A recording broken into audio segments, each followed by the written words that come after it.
Hey guys and gals, Never here from Drakewing Gaming, and something on Twitter, the Gaming Dragon. Today I'm coming back at you with a Let's Play episode of Chord Progressions, Chester's Path. So yeah, let's go ahead and jump right back into it, shall we? Alarm chain, you were up, and let's go! That's amazing. I'm glad there's someone looking out for you too. Tell me about it. Super needed. So what about your classes and professors? How are you feeling about those? Pretty good. They all gave me those syllabi, so I know what I'm getting myself into. But I'm really excited about this. Oh. She gestures to the coffee table, littered with art supplies. In the center lies a scrapbook in the early stages of development. The photo on the left is a selfie Mariah took a little over a week ago. It was the last picture she took before we left Fairview. April came to help us pack. She's looking absolutely thrilled about the whole experience. On the right is a picture Mariah took of me in my room after I finished unpacking. She wanted to take a picture before the room became a mess. So, for my photography class, 50% of our grade will be based on a semester-long scrapbooking project. I already had the project rubric, so I went to Wally World, got some supplies, and here's what I have so far. Wow, Mo, this is cute as fuck. Right? I spent a couple hours working on it today. I really like how it's turning out. I do too. So your scrapbook is going to detail all your new adventures in Douglas, huh? Pretty much. That's going to be the story of our new beginning. It's so cool. It's going to be so amazing to look back on this in a few years. That's my hope. It's all going to be a great showcase for my photography progression. Oh, that actually reminds me of something. Do you have anything planned for Friday? Nah, last day of orientation is tomorrow and classes officially start on Monday. Okay, good. Do you know Cliff, the capybara in April's band? I know of him, yes. Well, he's inviting me, you and April out to hit downtown on Friday. She lets out an excited squeal. Oh my gosh, we get to hit a downtown? I'm so excited. We've never done this before. She lets out an elated but nervous gasp. What am I going to wear? What do you even wear when you hit downtowns? I have no idea. You're on your own, I'm afraid. You know how terrible my fashion sense is. I really want to wear something pretty, maybe a little sexy too. I could steal something from April. Hey, if you want to risk getting your paw chopped off, you go right ahead. We both giggled for a moment before she posed her next question. Hold up, so why did photography remind you about going downtown? Oh, yeah, so Cliff is really interested in photography. He wanted to see if you could help him out. Oh, I'd love to. Any friend of April's is a friend of mine. So, if we were to count all of her friends, you'd have 3 new friends? Ha! She let out an uncontrollable guffaw. This was followed by her lightly smacking my arm. Hey, don't say mean things about my girlfriend. I thought she wasn't a girl, though. Don't say mean things about my menace friend. We sit in silence for a moment as I continue to chow down. I completely clean out the takeout counter. I set it down and let out a powerful yawn accompanied with a wide stretch. You've had a long day, huh? Yeah, that's for sure. Got up super early, worked out, pooped.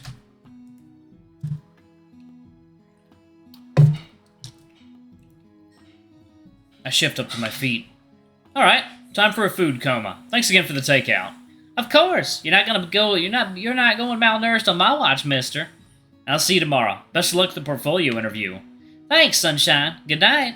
We shared a quick embrace before I discarded the container and trotted off to my bedroom. The instant the door closed behind me, my clothes practically disintegrated off my body. My fur is no longer confined by the oppressive fabric. Our ancestors had the right idea. Just walk around naked all day, on all fours even. I plug in my phone and crawl under the covers. Oh, beautiful bed. I've been craving your sweet embrace all day. After the day I've had, you're the best possible refuge I could ask for. This is truly bliss.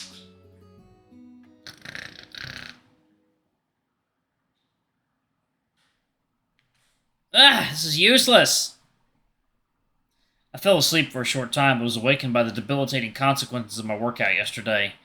Fuck, I can barely move. Definitely need some meds to get through the night. I struggle to roll over and face my nightstand. I locate some pills I have in the drawer. I keep all the essentials in here. Cold and flu medicine, over-the-counter painkillers, stuff like that. I find some ibuprofen and melatonin to swallow down the appropriate amount with some water. Now I just have to wait for it all to kick in. In the meantime, I decide to check my phone. All my social media timelines seem to be rather dead since it's 1 a.m. Should I open? No. Each time I open that app, it only serves to make me feel like absolute shit. But maybe it'll be different here. Maybe the guys in Douglas are different than the ones in Fairview. I could actually find someone interesting. My curiosity got the best of me and I launched Kroozr. Of all the hookup apps on my phone, it's the most generic. I'll probably see the most faces on there. The app boots up and I'm greeted with a variety of profile pictures, all arranged in a grid style. Each profile picture lists their name and my relative distance to the other person, rather than provide a specific location. I scrolled through and find a couple of familiar faces. Back to back, I find profiles for Cliff and Pat. Location tracker says they're only 2 miles away. I didn't know these two were so close. Cliff's profile picture is actually quite cute. He's got a stylish outfit and is using a trendy photo filter. The background is a natural setting decorated with lush greenery. I click on Cliff's profile to see what other pictures he has. It's more of the same, just casual outdoor photos. I was kind of hoping to see a little more from the capybara, however, I'm more than content looking at his adorable face. Looks like he's more interested in finding dates than only hooking up. Pat's profile on the other paw tells a completely different story. For his profile picture, he's looking directly at the camera with a wink. He's also shirtless. The profile picture only frames himself above the nipple line to the top of his head. In his profile bio, he only states 26, versatile, don't be shy, I bite. Charming. Curiosity got the better of me and I click his profile to see if there are any more pictures. He seems to have some, but they're invisible to me unless I add him as a friend. 1 second, y'all. Water time. Hey, guys and gals, never here from Drake. Blah, blah, blah, blah, blah. I'm an idiot, y'all. I thought I was starting a new video. Nope. I'm just resuming. Here we go. Let's do it. Yeah, I'm curious, but not that curious. I'd never hear the end of it from him. I continued scrolling down to find some more handsome faces. There was a cute corgi, a dashing bull, and a gorgeous squirrel who was a similar figure to my own. Maybe it won't be so bad. I'm seeing a good variety of men, and a lot of them look to be around my age. This is looking quite promising. I keep scrolling with glee until I come across something peculiar. I nearly missed it, mentally filtering out all the profile pics that have faces absent from them, but this one barely caught my eye. The profile picture only features a man's torso and upper crotch region. The man is very clearly naked, but genitals were not featured in the image. It's a beautifully sculpted physique, strong, protruding pectorals, prominently visible abs, bulging biceps and triceps. But the fur pattern and flesh tone of the nipples looks eerily familiar. It looks just like Chester's. I click on the profile to investigate further. The profile name associated with the image is Inquire Within. Other photos are visible to me without sending a friend request. The profile bio only states, male, gay, versatile, DL, late 30s. So he's a gay man, versatile in bed, and wants to be discreet or down low. About the same age range as Chester, too. I mean, this really could be anybody. I don't remember every single detail of Chester's fur pattern. I can't even rightly tell what species this guy is. But if this is Chester, the implication of that is worrisome. It means he's on here looking for discreet hookups and potentially doing it behind Dave's back. Oh man, that poor guy. Dave doesn't deserve that. But maybe I'm jumping the gun here. This could be anyone. Maybe this is a catfish. This could be a leaked photo and someone is using it to impersonate him. I use the app's bookmarking feature to save the profile in a list I can access later. Maybe next time I see Chester shirtless at the gym, I can compare. Should I just be minding my own business, though? I mean, Chester's my boss. If I stick my nose where it doesn't belong, that could have some serious implications. I turn my phone off and return it to my nightstand. The more I think about it, the more anxious it makes me. I'm better off just turning off my brain and getting a good night's rest. Well, after having my sleep interrupted for an hour of hookup app scrolling, I think the possibility of a good night's rest is completely out the window. I just need to let the drugs do their job and just let me...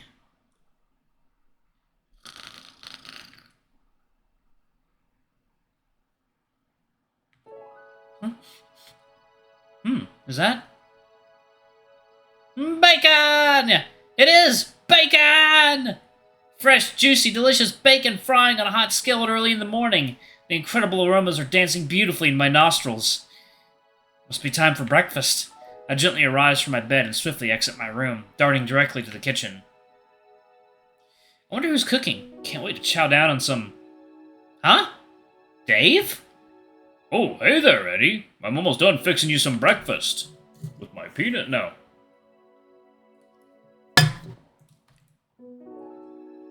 Aw, Dave, you didn't have to come all the way here just to make me breakfast. Of course I did, buddy. I wanted to make you something nice for all the hard work you've been putting in. That's so sweet. Thank you so much. You're welcome, buddy. Come on, give me a hug. Without hesitation, I leap up into his arms and tightly embrace the handsome skunk. I bury my head directly into his bare chest, letting all my troubles melt away. Dave must have the coziest chest in the whole world. His bosom makes for the absolute most perfect pillow. You're extra cuddly today, ain't you? Mm-hmm. I'm always feeling cuddly when you're around. Ain't you just the sweetest thing? How about a smooch? Oh, are you sure? Oh, what about Chester? Oh, don't worry about him. Are you sure? Oh, I'm absolutely sure. As a matter of fact, let me fill you in on a little secret. He moves his maw closer to my ear. The truth of the matter is... Wait, what? What? No! I quickly thwacked the snooze button to cease my alarm clock's horrid noises. Why, God, why did it have to end at the good part? I was about to kiss him. Ah! Maybe if I try to go back to sleep, I can resume the dream. I squeezed my eyes shut tight as I tried to drift off to sleep again. Oh, wow, who am I kidding? It never pans out that way. Plus, I shouldn't try to think of Dave in that way. He's a married man, for fuck's sake. Even in my dreams, I'm a creep. Seems like somebody actually is fixing breakfast. The scent of frying bacon wasn't just a figment of my dreams. I kick off my covers and upright myself on the edge of the bed. Ow, that hurt. My muscles are still sore. Chester was right. I'm gonna need to take a few more pills to get through today. I dig in my nightstand drawer, find my ibuprofen bottle, and throw back a couple more capsules. Gonna need some coffee, too. I'm feeling extra groggy after sleeping so poorly last night. I put on some pajamas before venturing outside my room. I glance over at the kitchen to find both April and Mariah preparing breakfast. They seem to be preparing everything buffet style. There's a large plate of eggs, a plate of piled buttered toast, and a plate of bacon, all laid out on the countertop. Oh, see? I told you he'd make an appearance once he smelled bacon. She directed this statement to April. Huh. I'll be damned.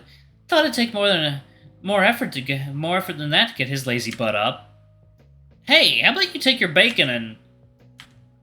I couldn't come up with a clever retort. And give it to me, then I'll come up with a snappy comeback. April snickered at my failed attempt to banter. Oh no, you really need some coffee too, don't you? Yes, please. Go pour yourself some. I have a pot going. Breakfast will be ready in just a few minutes. In no time, breakfast was all prepared. We each fixed ourselves a plate with our choice of beverage and gathered around the table. I took a few bites of my bacon and eggs. The eggs are prepared over easy, and the bacon is nice and crispy. Mariah knows just how I like it. I use the toast as a mop to gather all the spilled yolk on my plate. Egg yolk plus carbs is such a lovely pairing. So, how did practice go last night? It was fine. Cliff's a little anxious, but Dave and I have our set down pat. Oh, he shouldn't be so nervous. I'm sure he'll do great. He will. The guy just needs to get out of his own head, though. He sounded really great at the store yesterday. I'm sure the crowd will love him. Well, he's not really worried about performing. He's just not sure if the crowd's gonna like his music. Alright, y'all. I'm gonna go ahead and pause it right there. Thank y'all so much for watching. Don't forget to like, comment, subscribe, ring that notification bell, and check out our Patreon or our YouTube memberships if you can. It always helps. Anyway, I love you all, and I'll see y'all in the next video. Bye-bye!